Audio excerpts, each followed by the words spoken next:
You? Solve the Riemann hypothesis? That's rich, Marcus. The laughter bounces off the walls of room 204, echoing between the rows of battered desks and the faded posters of Einstein and Curie. Marcus stands at the front, clutching his backpack, his deep brown skin flushed with embarrassment. He's 15, tall for his age, with tight black curls and a school uniform that's a size too big. His sneakers are scuffed, but his eyes are sharp, alive with something the others can't see. The math club president, a senior named Ethan, leans back in his chair, smirking. You know, professors have been arguing about that for 100 years, right? You think you're smarter than them. Marcus shrugs, voice quiet but steady. I just want to try. A few kids snicker. Someone mutters. He's from the projects. Probably thinks math is just counting change. Mr. Patel, the club advisor, clears his throat.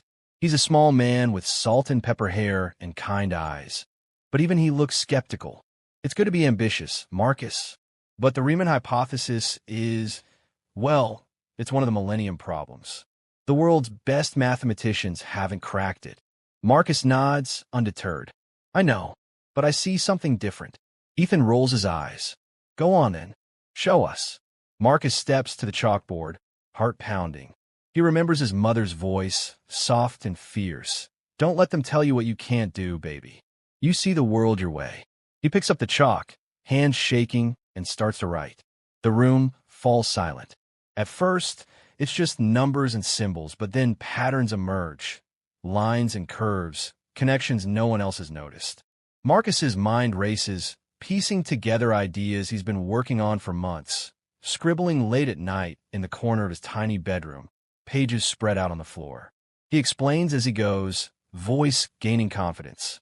If you look at the zeros this way, and you map them onto the critical line, you get a symmetry that matches the distribution of primes. It's like a mirror. Every solution has a twin. Ethan frowns, leaning forward. Mr. Patel's eyes widen. The other kids stop whispering. Marcus keeps going, filling the board with equations, diagrams, arrows. He loses himself in the math, forgetting the room, the laughter, the doubts. For a moment, it's just him and the problem, a puzzle he's been waiting his whole life to solve. He steps back, breathing hard.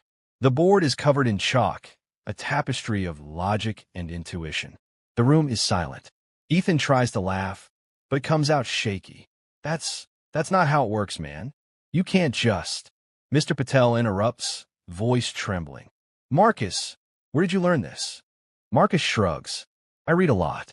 Watched lectures online. My mom got me a library card. Mr. Patel stares at the board, then at Marcus. I need to show this to someone. Ethan scoffs. It's probably just gibberish. But Mr. Patel is already snapping photos with his phone, hands shaking. Marcus, can you write this out for me? Step by step.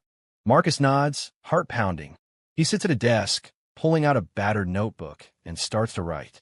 The bell rings, but no one moves.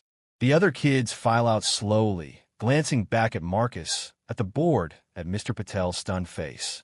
Ethan lingers, looking at Marcus with something like fear. You really think you solved it? Marcus shrugs again, a small smile on his lips. I just see things differently. Ethan shakes his head, muttering as he leaves. You're crazy, man. Marcus doesn't care. For the first time, he feels like he belongs. Mr. Patel sits beside him, voice soft. Marcus, I'm going to send this to a friend of mine at the university. He's a number theory professor. Is that okay? Marcus nods, barely able to speak. Yes, sir. Mr. Patel smiles, pride and disbelief warring in his eyes. You might have just changed everything. Marcus walks home that day with his head high, the city buzzing around him. He doesn't know what will happen next. But for the first time, he believes in the impossible. Marcus barely sleeps that night. He lies in bed, staring at the cracked ceiling, replaying every moment in the math club. The laughter, the silence, the look on Mr. Patel's face. He wonders if he made a mistake, if the board was just a mess of chalk and hope. His mother peeks in, her face tired but warm. You okay, baby? He nods, forcing a smile. Just thinking. She sits on the edge of the bed, smoothing his curls. You keep thinking. That's how you change the world. The next morning, Marcus drags himself to school. backpack heavy with books and the battered notebook. He barely hears the chatter in the halls, the jokes, the whispers. He slips in a math club after school, expecting nothing. Mr. Patel is waiting, eyes wide, phone in hand. Marcus, come here. Marcus's heart stutters. Did I do something wrong? Mr. Patel shakes his head, voice trembling. No, you did something incredible. He turns the phone so Marcus can see. An email is open, subject line, students Riemann work. The sender is Dr. Alan Weiss, professor of mathematics, State University. Mr. Patel reads aloud. Dear Raj, I've never seen anything like this from a high school student. The approach is original, the logic is sound, and the connections to prime distribution are elegant. I'd like to meet Marcus. Please invite him to our department next week. This could be important. Marcus stares, not breathing. He wants to meet me? Mr. Patel grins. He wants to meet you, and so do a lot of other people.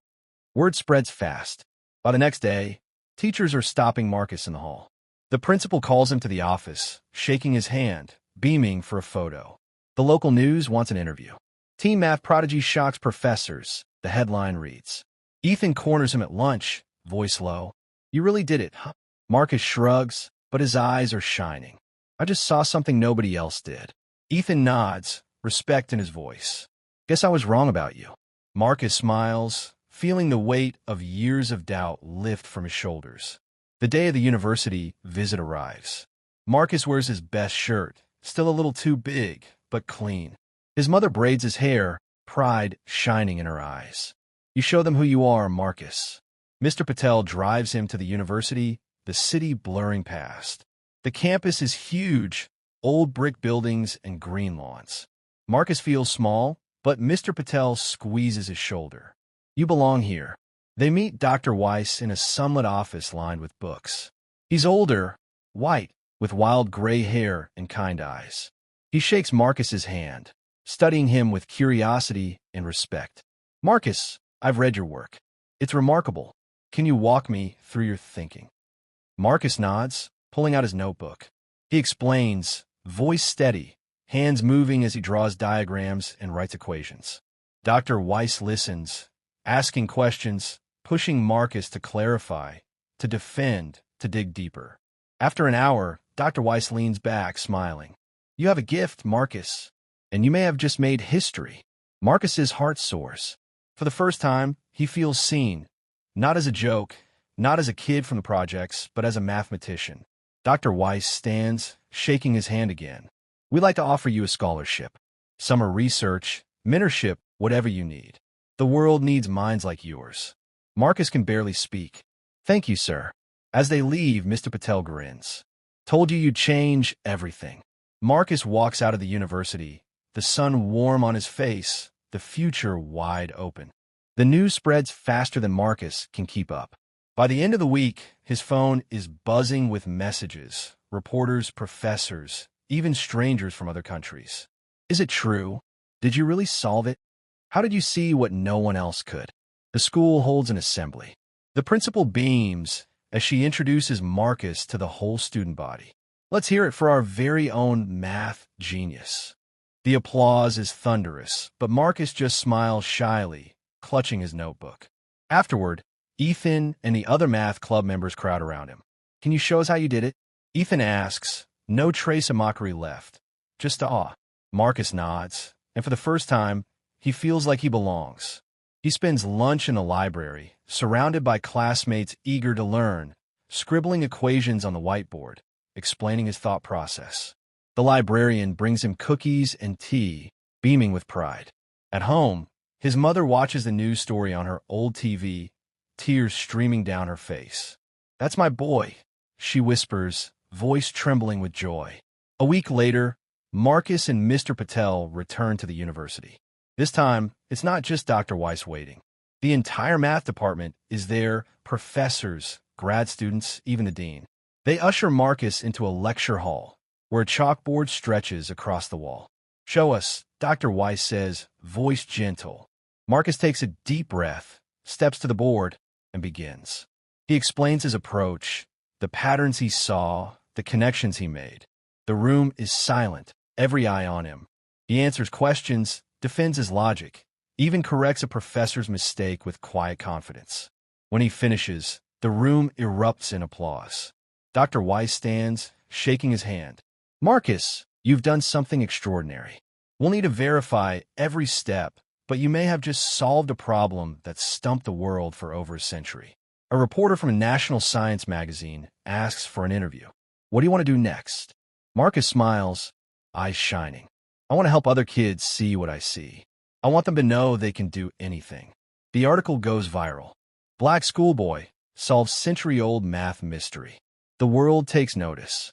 Universities call. Scholarships are offered.